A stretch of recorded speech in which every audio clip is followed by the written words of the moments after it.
కాకినాడ జిల్లా దుగ్గుదూరులో food poison కలకలం రేపింది. గ్రామంలోని ఓ కాకా హోటల్లో చల్ల బజ్జీలు తిన్న 30 మంది అస్వస్థతకు లోనయ్యారు.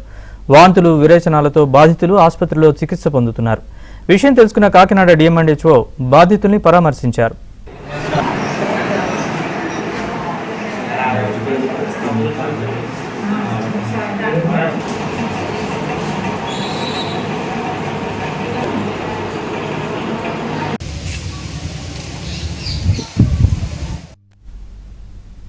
కాకినాడ జిల్లాలో జరిగిన ఫుడ్ పాయిజన్ ఘటనపై మరిన్ని వివరాలు మా ప్రతినిధి అప్పారావు అడిగి తెలుసుకుందాం. అప్పారావు, చెప్పండి.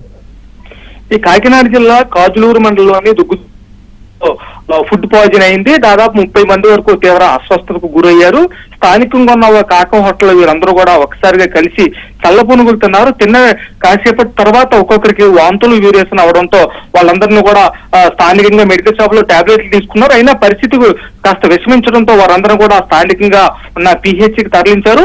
వైద్య పరీక్షలు చేసిన వైద్యులు వీళ్ళందరికీ కూడా ఫుడ్ పాయిజన్ అయినట్టు గుర్తించారు. చల్ల పునుగులు చాలా కొద్ది రోజులు నిలవగా ఉండడంతో వాటిని ఫ్రెష్ చల్ల పునుగులు తినడం వల్లే ఈ ప్రమాదం సంభవించింది వైద్యులు తెలిపారు. అయితే తాము కాకా హోటల్కి వెళ్లి తాజా అని చెప్పడంతో తాము చల్ల పునుగులు తిన్నామని తిన్న వెంటనే ఒక్కసారి కడుపులో తిప్పి వాంతులు వీరేషన్ అవడంతో తీవ్రంగా నీరసపడిపోయని చెప్పి బాధితులందరూ చెప్పారు. ప్రస్తుతం అయితే ఈ ఆరోగ్య పరిస్థితి కూడా నిలకడగానే ఉంది. మరోపక్క ఏదైతే కాకా హోటల్లో ఫుడ్ పాయిజన్ అయిందో అధికారులు తనిఖీ చేసి దాన్ని అనుమతులు లేవని ఈ నేపథ్యంలో దాన్ని సీజ్ చేసినట్టు కూడా చెప్పారు. ప్రస్తుతం జిల్లా వైద్యాధికారి కూడా అక్కడికి వెళ్లి బాధితులు పరామర్శించారు. మరోపక్క వైద్యాధికారులు మాట్లాడుతున్న పరిస్థితి అందరూ సద్దుబందిందని కూడా చెప్పారు. ప్రస్తుతం అయితే ఊపిరి పీల్చుకునే పరిస్థితి ఉందని చెప్పొచ్చు. Naveen, right, thanks for the update Apparao.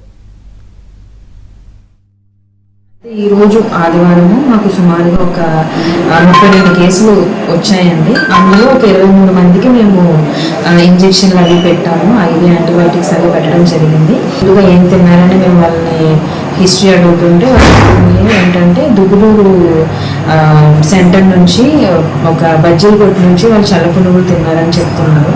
కడుపు నొప్పి, విరోచనాలు, వాంతులతో అలాగే జ్వరంతో వాళ్ళు మన ఆరోగ్య కేంద్రానికి రావడం జరిగింది. వాళ్ళందరినీ మేము ట్రీట్ చేస్తున్నాము. అందరూ స్టేబుల్గా ఉన్నారండి. సో ఇది వర్షాకాలం స్టార్ట్ అయింది కాబట్టి సో అందరూ కూడా మీరు తినే ఆహారంలో జాగ్రత్తలు వహించాలని కోరుకుంటున్నాము. అలాగే కాచి చల్లార్చిన నీళ్లు తాగడం కూడా